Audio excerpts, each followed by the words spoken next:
Estimados amigos, continuamos entonces con el programa que nos habíamos establecido.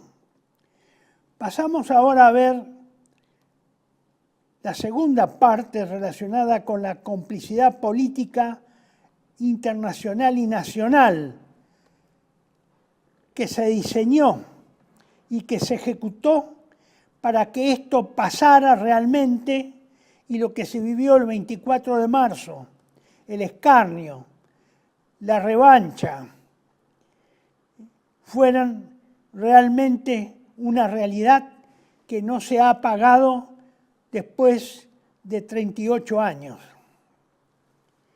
En principio, quiero mostrarles acá, porque ha sido realizado en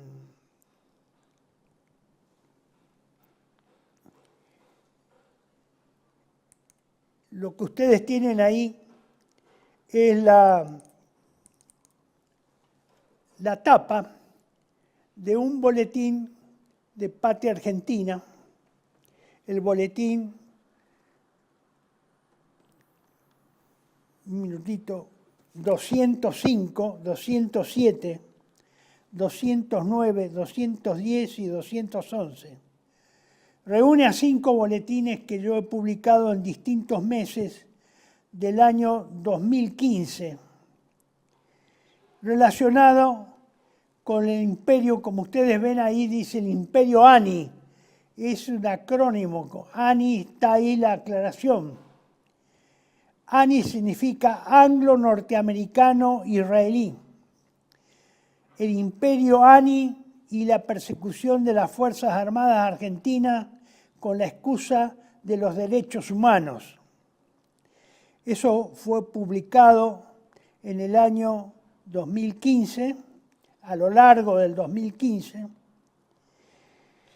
Y ustedes tienen ahí justamente uno de los, digamos, de los que participó activamente en este proceso, en esta teatralización del escarnio, la persecución y la venganza. Y ustedes lo ven ahí a 2 señores rindiendo homenaje a los desaparecidos en el monumento que hay en la Costanera. Es el presidente de Estados Unidos en su visita oficial a la Argentina y el presidente de la Argentina, el presidente Obama de Estados Unidos y el presidente Macri de la Argentina, tirando flores hacia el Río de la Plata para rendir homenaje a los desaparecidos. En un monumento en el cual están supuestamente inscritos todos los desaparecidos, inclusive los que fueron muertos en combate, legales, y donde la justicia obviamente no acusó a nadie, no hay nadie preso, inclusive a quienes fueron asesinos, directamente asesinaron a personas en actos terroristas, están incluidos ahí también. Y eso, todo ese personal supuestamente víctima del terrorismo de Estado, todos ellos probablemente ya han recibido sus indemnizaciones correspondientes. Bueno, sobre esto no vamos a abundar ni vamos a agregar porque no sería perder mucho tiempo. A mi criterio, los principales personeros y agentes del imperio ANI, anglo-norteamericano-israelí, que tienen responsabilidad en esto, son los que ustedes ven acá. El señor George Bush, que fue presidente de Estados Unidos, Barack Obama, también presidente de Estados Unidos, el señor Berbisky, que fue un destacado miembro del CELS y presidente durante muchos años de esa organización de derechos humanos, y el presidente Kirchner y su esposa, ambos presidentes de la nación argentina a partir del 2003. El primero que hay que resaltar es, digamos, de todos estos que estamos acá, porque nos corresponde a nosotros como argentinos, es ver esta foto que ustedes ven acá. Esta foto indica la química del pacto para la persecución. ¿Cuándo se ejecuta el pacto este? ¿Cuándo comienza? Después de la sublevación de Semana Santa, hubo un impasse hasta el 2003 en que asume el presidente Kirchner, porque se dictaron ahí, posterior a los hechos de Semana Santa, dos leyes importantes que regulaban de alguna manera la forma en que se iba a juzgar esos hechos. La de punto final era una de ellas y la otra era la de obediencia debida. Respecto al presidente Kirchner, el presidente Kirchner, digamos,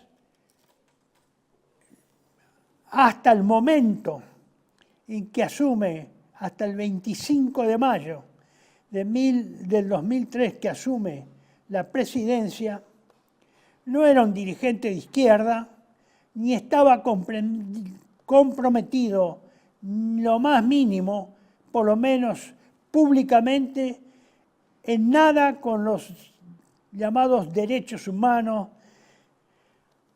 o contra el genocidio en Argentina. ¿Qué es lo que pasó? Ustedes saben que el presidente Kirchner, en la primera vuelta, compitiendo con el presidente Menem, sacó en términos concretos el 16% en la cantidad de los que debieron sufragar, solo el 16%. El presidente Menem sacó más, pero se retiró y no se presentó a la elección. Por lo cual dejó a Kirchner en un acto legal, pero en una situación ilegítima, porque debía hacerse cargo de la presidencia con una legitimidad extremadamente débil del 16% de los votos a favor de su candidatura. Esta placa que ustedes ven es un comentario que fue publicado en Patria Argentina en el año 2006. Y es un comentario relacionado con ese activismo de izquierda, supuestamente de izquierda, que realmente el presidente Kirchner nunca lo tuvo. Y dice así: el Kirchner que asume el 25 de mayo de 2003 no es el mismo Kirchner gobernador que se había enriquecido con la tablita de Martínez de Hoz y por las prácticas usurarias. De ahí que descarto absolutamente la visión de un Kirchner vocacionalmente revolucionario, marxista-leninista, que obra motivado por la venganza, el odio y el rencor, después de casi 30 años de haber vivido su petita experiencia revolucionaria. Más aún, la izquierda derecha humanista, que ahora es su aliada y lo acompaña, no lo votó en el 2003. Es decir, la izquierda no votó a Kirchner y por lo tanto él no le debe nada a la izquierda, ni le debía nada a la izquierda, ni siquiera electoralmente. Siguiendo este razonamiento, el que ha actuado entre el 24 de marzo y el 29 de mayo pasado es el Kirchner disfrazado de revolucionario, en cumplimiento de pactos o compromisos preexistentes. Vaya a saber con quién o con quiénes. Como ustedes pueden observar, señores, esto es una realidad, esto fue así. Y por eso en el 2006, después de hacer una investigación y de haber estado destinado y tener fuentes propias en la ciudad de Río Gallegos, donde estaba próximo a la ciudad, a la localidad de Rospentec.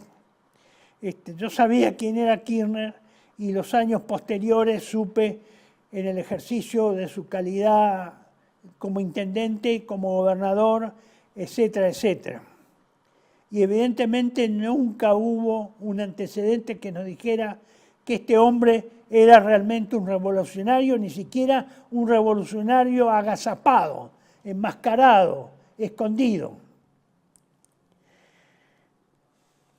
En tal sentido, decía en ese artículo, mi preocupación es antagónica a la de los liberales y masones, que después de casi 20 años se acordaron de reivindicar a los militares que combatieron a la guerrilla y que ahora nuevamente, decía en el 2006 cuando escribí esto, están siendo juzgados por los que fueron en su momento subversivos.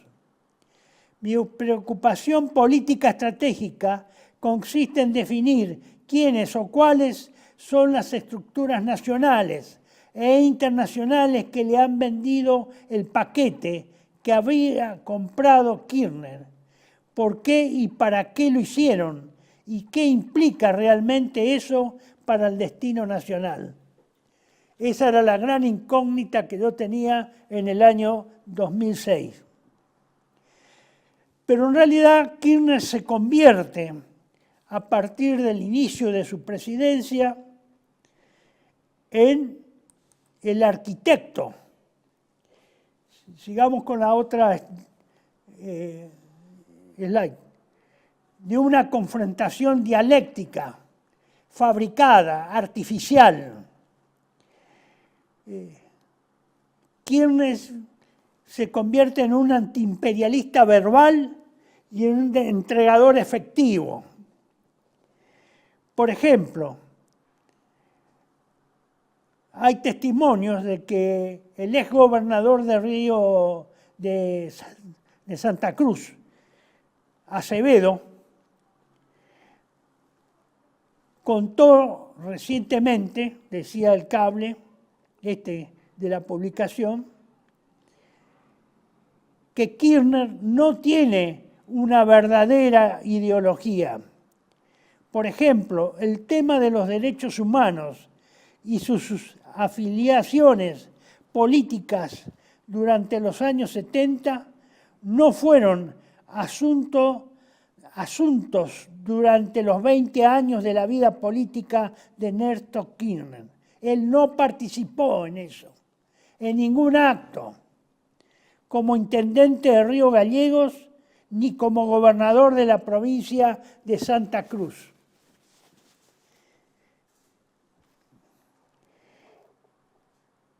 Es decir, el señor Kirchner se hizo setentista, fue un setentista tardío. Y se hizo setentista desde la presidencia. Y no llegó a la presidencia por haber sido setentista. El exgobernador dijo, Acevedo, me refiero al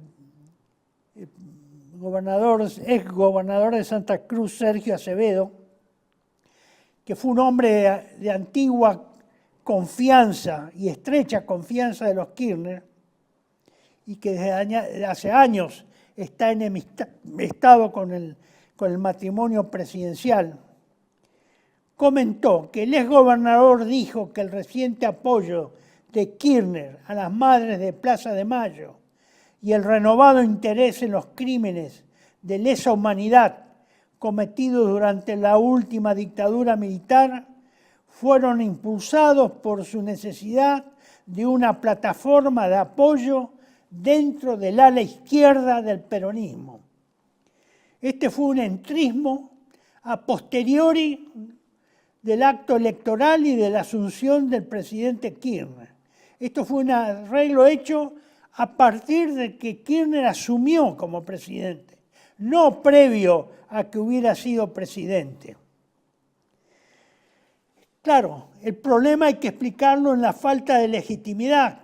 ¿Cómo iba a gobernar un país que estaba quebrado en el 2003, que había salido de tremenda crisis económica, financiera y política del 2001, que no estaba estabilizado, que todo era incierto?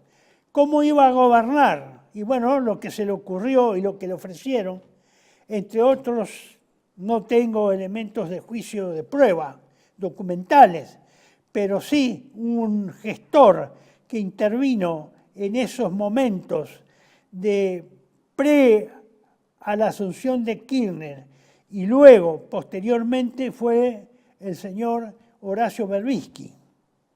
Y él fue un elemento muy cercano, probablemente haya sido para este arreglo, para esta transversalidad, como se le llamó en ese movimiento, en la que Kirchner pasa a ser un revolucionario y un acérrimo defensor de los derechos humanos. Era la forma que tenía, obviamente, de lograr popularidad y de lograr gobernabilidad con el apoyo de la izquierda y dando cargos y dando responsabilidades gubernamentales a esos elementos que hasta hace 2 años o hace algunos años eran elementos residuales de la subversión que habíamos sufrido en los años 70 y 80. No hay que olvidarse, señores, que por otro lado, la oligarquía argentina, los que usufructaron económica y financieramente del proceso de reorganización nacional con Martínez de Hoz y todo su séquito, y que llevaron a cabo esas reformas económicas y que se hicieron más ricos de lo que eran durante el proceso militar, a igual que los acreedores extranjeros, los usureros internacionales que prestaron al gobierno militar ingentes cantidades de dinero durante esos 7 años del proceso militar, donde aparece por primera vez la deuda externa en un volumen altamente superior e impagable, ellos necesitaban tapar con este escándalo de los militares, la violación de los derechos humanos y el genocidio, tapar el latrocinio que había ocurrido durante el proceso militar, que no se investigara cómo estaba la causa, que no se investigara el origen de la deuda externa y quiénes eran sus beneficiarios, lo taparon todos esos años siguientes con el escándalo de los militares desfilando por los tribunales y con el relato de las atrocidades que se cometieron contra esas supuestas víctimas. Esa es la síntesis.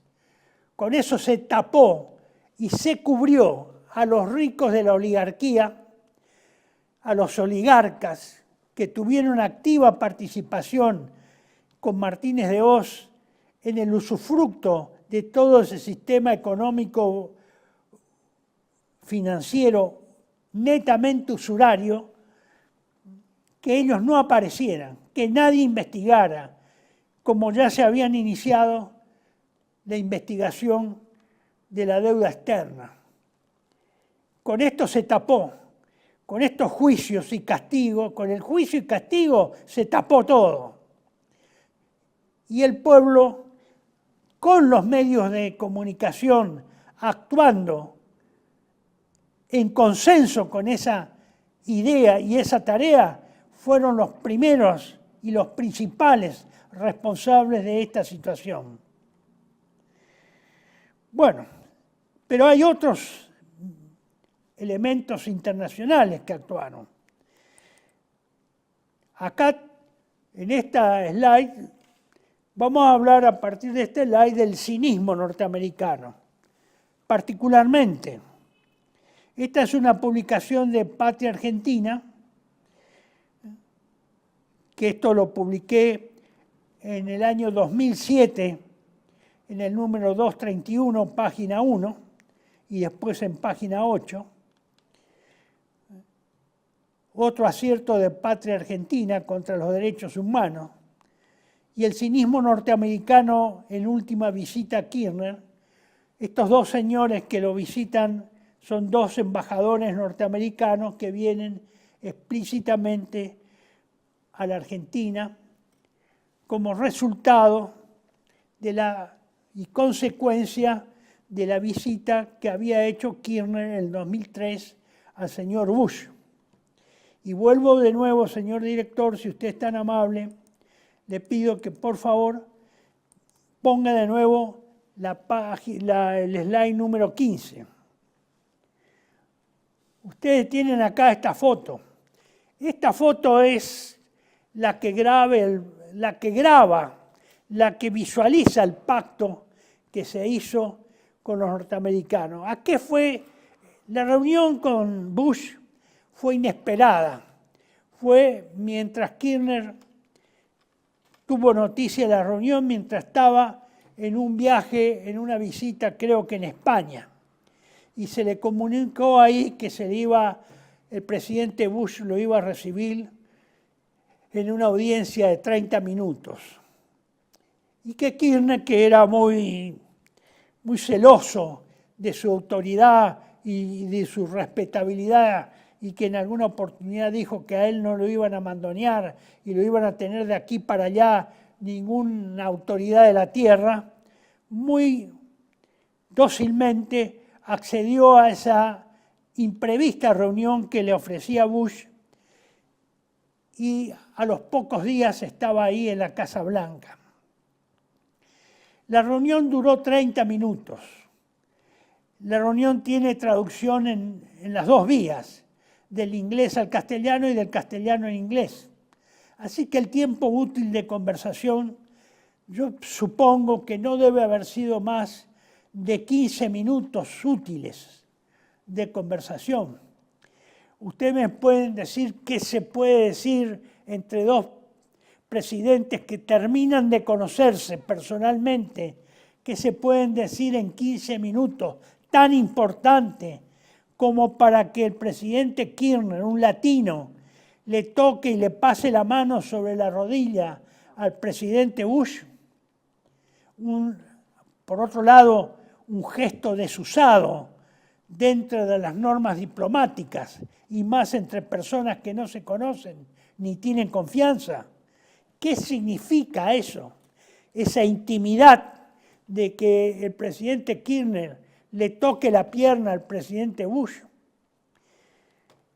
Bueno, eso lo vamos, un momentito más y lo vamos a señalar de propia del propio Bush, que es quien lo expresa, y que yo me di cuenta varios años después, sin en su momento haber tomado realidad, porque todavía no tenía los hilos de este manejo y de esta conversión acelerada que tuvo el presidente Kirchner en revolucionario marxista-leninista, de un setentista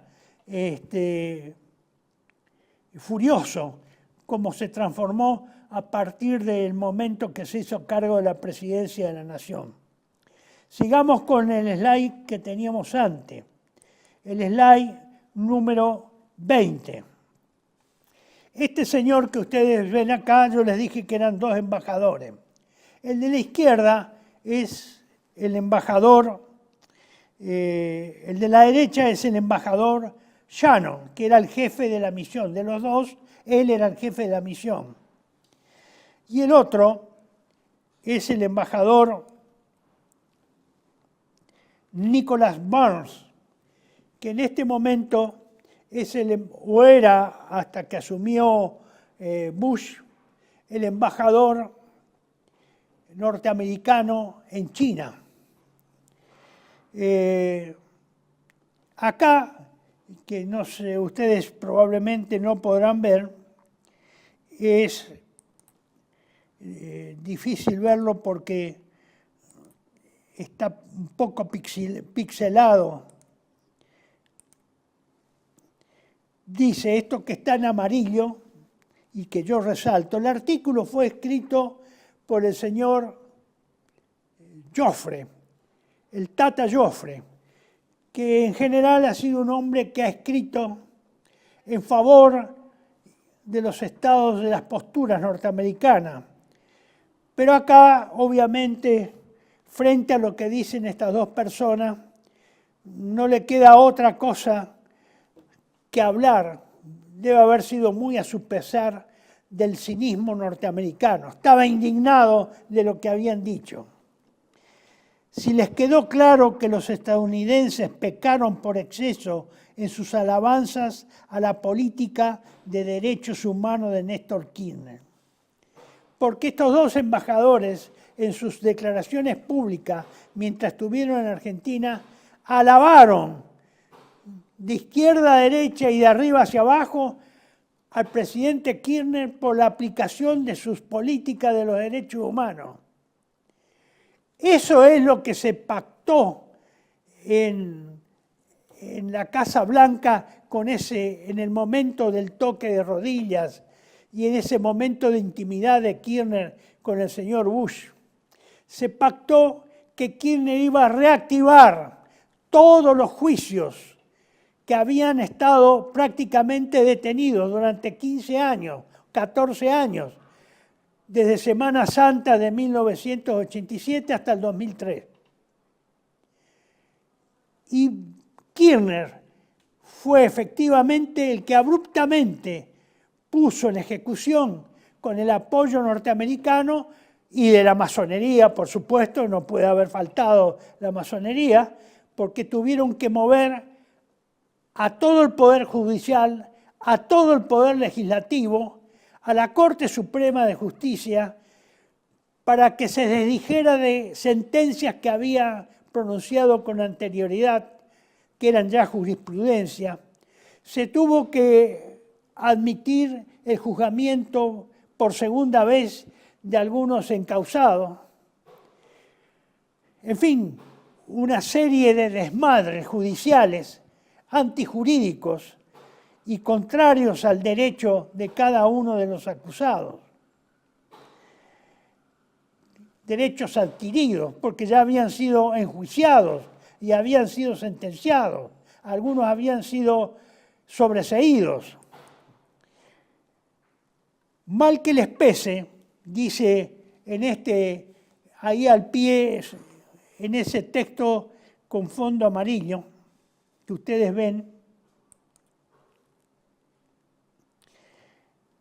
los Estados Unidos y las potencias subordinadas al imperio son aliados objetivos de las organizaciones de derechos humanos y cualquier otro tipo de grupo o movimiento con similar finalidad política e ideológica, particularmente el izquierdo progresismo castrochavista. Ese texto que le acabo de leer es el texto que yo he editado. Ese es un texto mío que le he agregado como comentario breve a esta feroz artículo que escribe el Tata Joffre, El cinismo norteamericano, y que yo lo utilizo como título también en esta exposición. Realmente, pues yo creo efectivamente que los norteamericanos y el llamado Occidente actuó con un tremendo cinismo en este problema argentino. Ellos movilizaron la persecución contra las Fuerzas Armadas. Ellos ampararon el cambio de opinión para que obedecieran las dos cámaras y anularan de nulidad absoluta las leyes de obediencia debida y punto final. ellos tuvieron que hacer todos, pasarse por encima de todas esas disposiciones legales. ¿Por qué? Porque condenó la masonería. Y la masonería, como ustedes saben, en la Argentina, aunque últimamente tratan de no vincularla al manejo del Estado, es la que controla, según fuentes que yo pude obtener en su momento, es la que controla en general varios estamentos del Estado, pero sobre todo el Poder Judicial de la Nación. Pero no solo eso, controlaron el Poder Judicial, controlaron el Poder Legislativo y el Poder Ejecutivo, obviamente, de hecho, lo hicieron a través del trato que dieron a los presos de esa época. Vean ustedes ahora este otro slide, con detenimiento. Acá es una bandera, es sobre el artículo que escribí en su momento, Estados Unidos y los militares argentinos presos, el segundo artículo sobre eso. Reproduzco en Patria Argentina de junio del 2011, número 278, página 8. Esta, si ustedes lo agrandan, esta bandera es una fotografía que la obtuve en Wall Street, en una parte que es un museo, y en la cual un artista hizo la bandera norteamericana.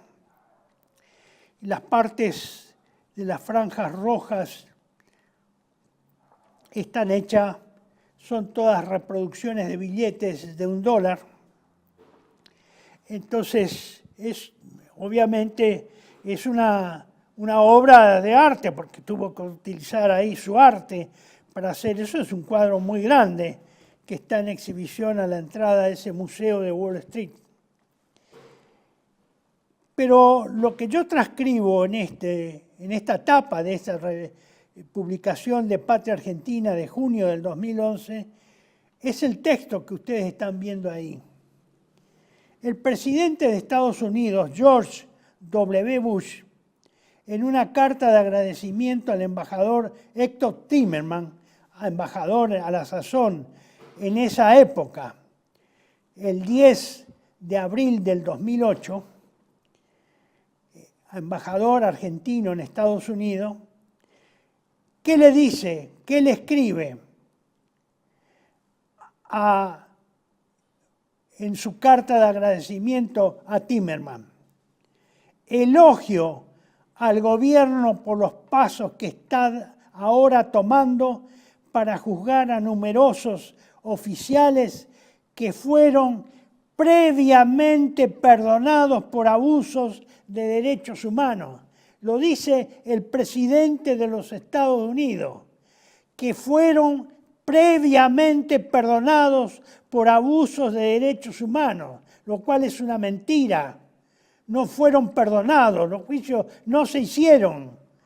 Él los hizo activar a través de su poder imperial y a través de sus órganos de la masonería e instrumentos políticos militares que influyen en Argentina, de sus agentes, y sus agentes dentro y fuera del gobierno. Entonces, elogio al gobierno que era del señor Kirchner por los pasos que está ahora tomando para juzgar a numerosos oficiales que fueron previamente perdonados por abusos de derechos humanos.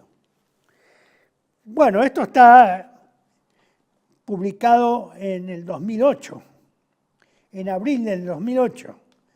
Si no me equivoco, en el 2008 la presidenta era la señora Cristina de Kirchner. Es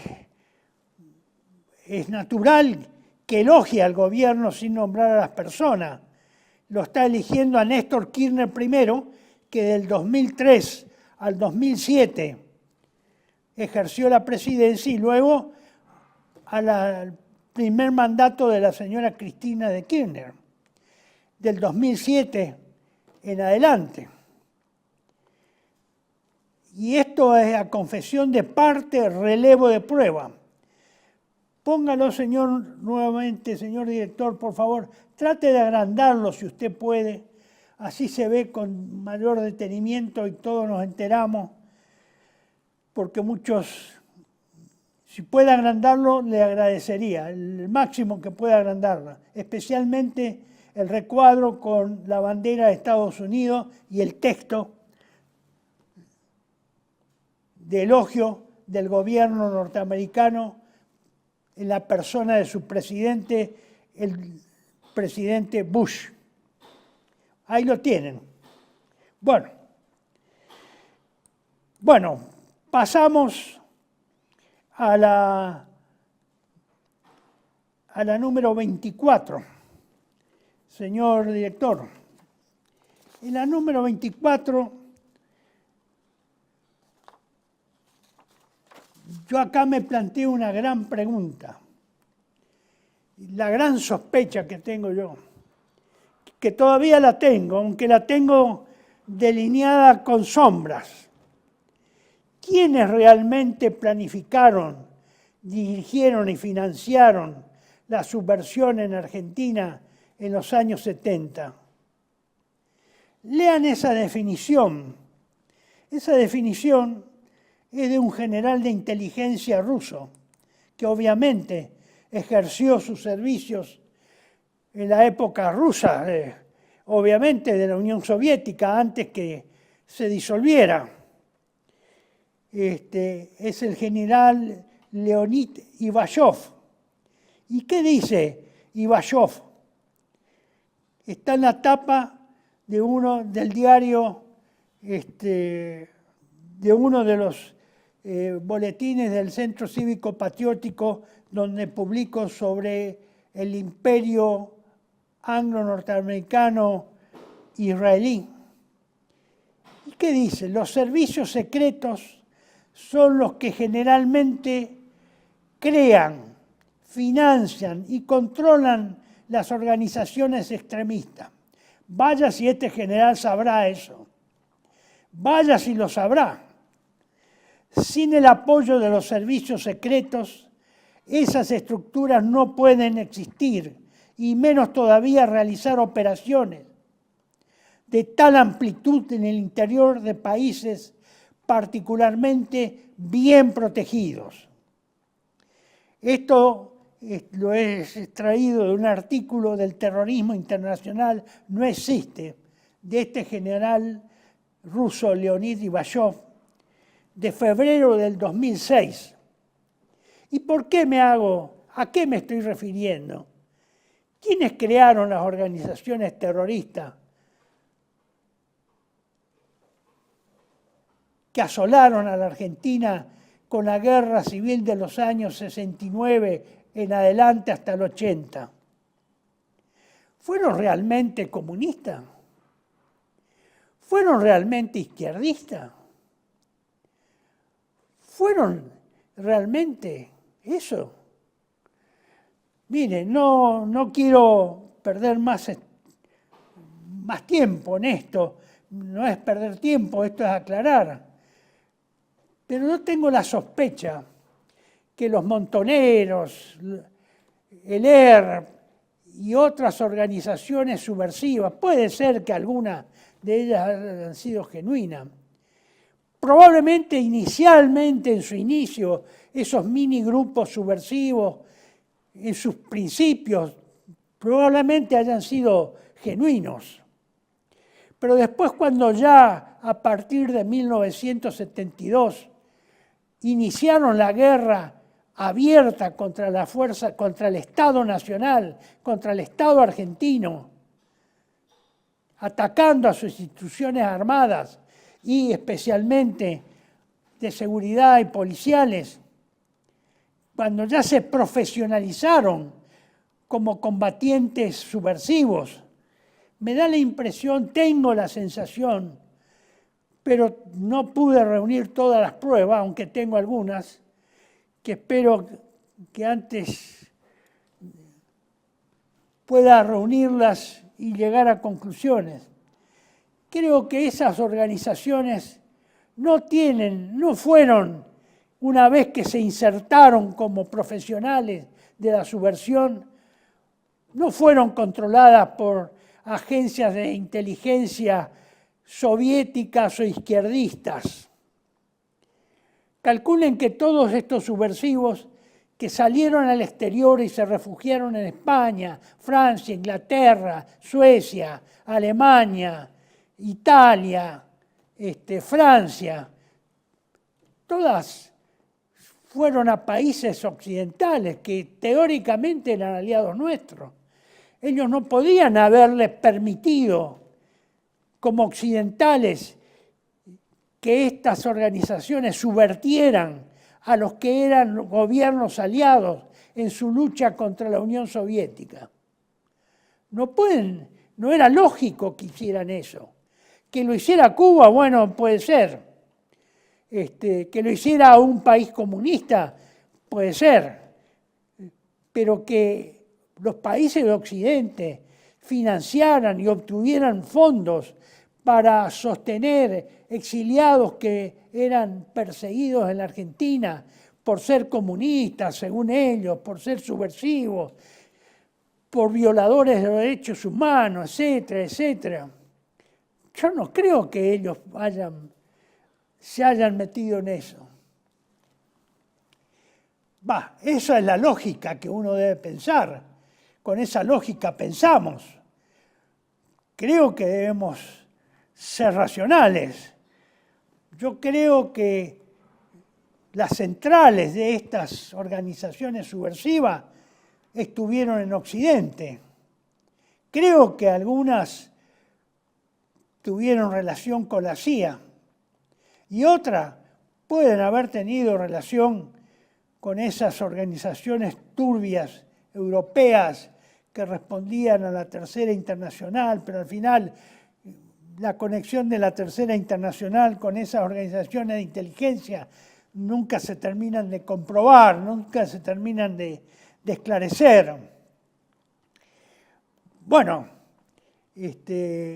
me queda la duda, pero hay algo que me despierta realmente un gran interrogante y el inicio de esta sospecha. En una entrevista que hizo el doctor Piña, el historiador, al señor Jorge Antonio, en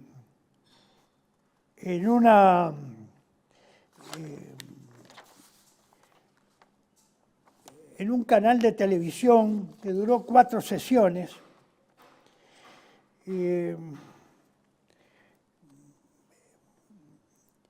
miren, el señor Jorge Antonio confiesa que él era el que organizaba las idas de Perón a Rumania a ver a la doctora Aslan. Con esa excusa iba a Rumania y, por supuesto, el gobierno de Franco lo autorizaba porque era un problema de geriatría y, por lo tanto, era de atención médica. Pero lo que dice Jorge Antonio a Piña es que en realidad esa era la excusa. Por eso él era el organizador. La realidad, la verdad de esas reuniones era que eran planeadas con la embajada norteamericana en España eran reuniones que se realizaban con funcionarios norteamericanos en Rumania. Es decir, supongo yo que eran oficiales del gobierno norteamericano que se trasladaban de Washington o de Estados Unidos a Rumania para hablar con Perón en la embajada rumana. Eso es lo que yo entiendo. Bueno, eso me despertó una gran inquietud. ¿Y por qué Perón tenía que esconderse de que hablaba con oficiales de la inteligencia norteamericana en Rumania? ¿Por qué eran tan secretos eso? Al mismo momento que Perón alentaba la organización de estas organizaciones subversivas como Montonero. Bueno, eso todavía está sin respuesta y nadie me pudo explicar, ni inclusive personas que militan en el Partido Peronista. Pero claro, esto no es problema de partidos. Bueno,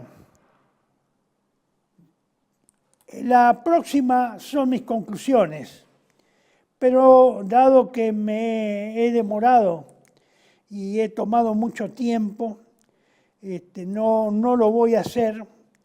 Yo se lo dejo unos segundos para que el señor director las muestre, unos segundos en cada slide, así ustedes tienen posibilidad de leerlas y de tomar contacto con estas reflexiones, que son personales, muy personales, y resultado de tantos años de investigación. Yo sé que esto puede molestar a muchas personas.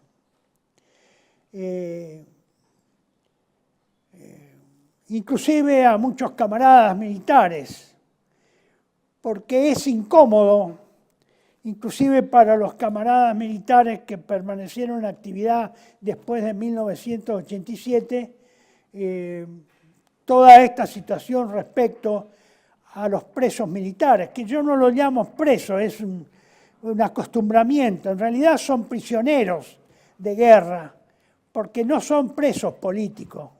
Yo discrepo con esa calificación que algunas personas que ayudan y grupos que ayudan a los que están detenidos y capturados y han sido capturados como prisioneros se le llamen presos militares, presos políticos. No son presos políticos, son prisioneros de guerra. Ellos no tienen el estatus de presos políticos, porque eso no es cierto. Porque nada ha reconocido que esto sea el sistema argentino, el sistema político institucional argentino ha negado reiteradamente de que haya algún tipo de persecución contra los militares. Por lo tanto, no pueden ser presos, son prisioneros políticos, prisioneros de guerra.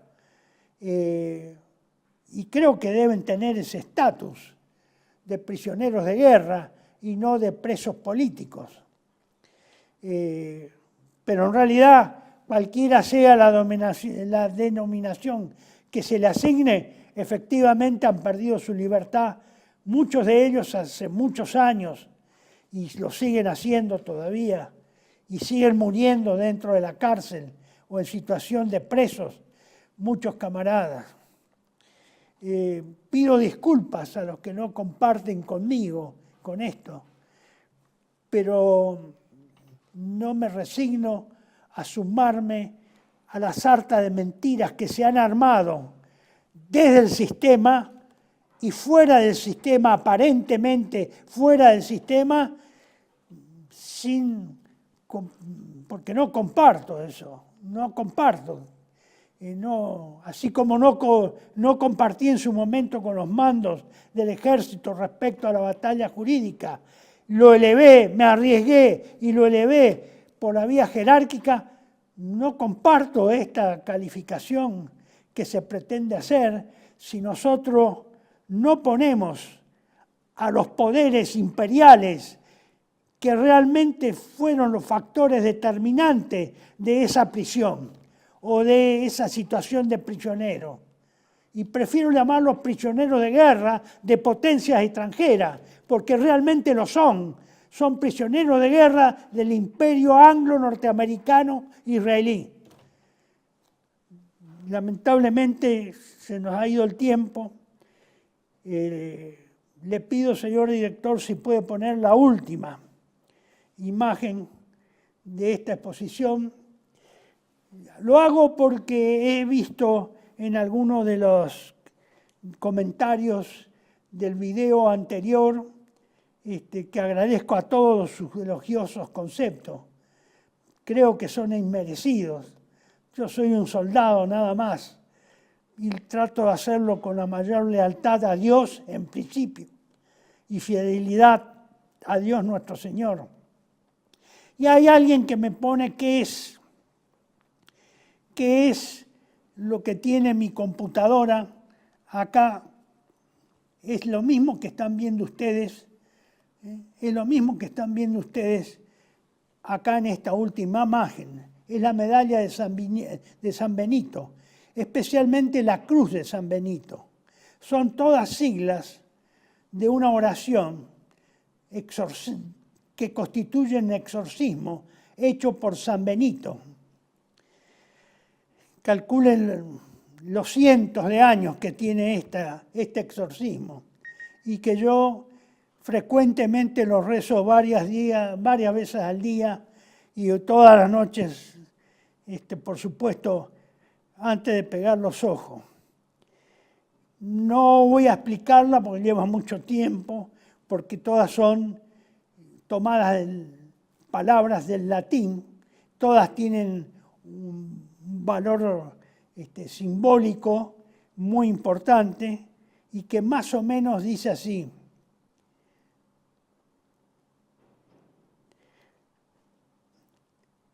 bendita sea la Santa Cruz de San Benito. Bueno, ahora me estoy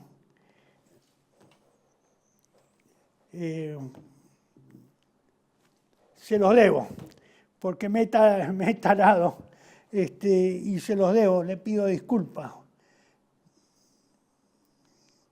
Bueno, no la puedo recordar y no quiero seguir perdiendo el tiempo y tomarle más minutos a su importantísimo tiempo. Pero la memoria ya me empieza a jugar malos pasos, pero me hubiera gustado recitarla y hacerlo en las oportunidades que nos toque, porque al ser un exorcismo también protege, o al menos es la aspiración, te protege a quien lo expresa, pero también a los que lo escuchan o la puedan repetir. La Santa Cruz sea mi luz y mi faro, no sea el demonio mi guía. Fuera Satanás, yo le agrego por las mías, en latín, va de retro Satanás, hago las dos cosas, fuera Satanás, va de retro Satanás, no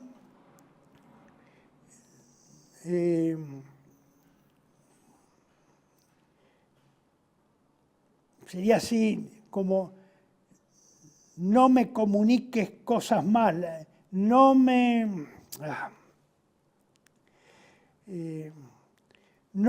llenes o no me digas vanidades o no me alientes vanidades. Tú solo dices cosas malas, bebe tú esos venenos. Amén. Será hasta la próxima, queridos amigos, y que hagan un esfuerzo por difundir esto, a ver si alguna vez la Argentina puede sacarse de encima este problema que sufren nuestras Fuerzas Armadas. Y estas Fuerzas Armadas, ustedes lo tienen en las conclusiones, eso no hubiera ocurrido si el poder imperial anglo-norteamericano, sionista o israelí, no hubiera triunfado en la guerra de Malvinas, porque esta fase de persecución a las Fuerzas Armadas, de seguridad y policiales es la fase de explotación de la batalla en su victoria en la guerra de Malvinas. Ellos no terminaron la guerra de Malvinas, explotaron la guerra, la explotación la hicieron en nuestro territorio, a través de nuestros gobiernos, con la complicidad de nuestros gobiernos, de todos los gobiernos que tuvimos, desde 1983, y han sido los principales artífices de nuestra debilidad y de nuestra pérdida de la identidad nacional. Muchas gracias y será hasta la próxima.